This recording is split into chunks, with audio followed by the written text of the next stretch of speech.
রাগ দেখিয়ে কোনো বোন যদি স্বামীর আহ্বানে সাড়া না দিয়ে মুখ ফিরিয়ে চলে যায়, ফজর পর্যন্ত আল্লাহর ফেরেশতারা ওই মহিলার উপর লানত দিতে থাকে, আওয়াজ করে পড়তে হবে না আউযুবিল্লাহ।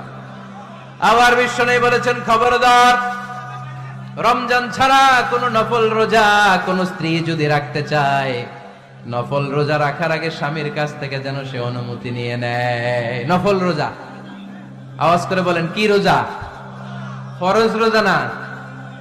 দিনের বেলা যেহেতু রোজা রাখতে হয়, কোন নারী, কোন যুবতী নারী, বয়স্কা নারীদের কথা ভিন্ন, কোন যুবতী নারী যদি নফল রোজা রাখতে চায়, সে তার স্বামীর পারমিশন নেবে। কারণ হয়তো স্বামী দিনের বেলা স্ত্রীর সঙ্গ চেতে পারে, ঠিক কিনা?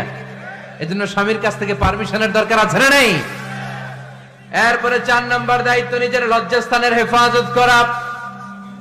فالصالحات قانتات حافظات للغيب بما حفظ الله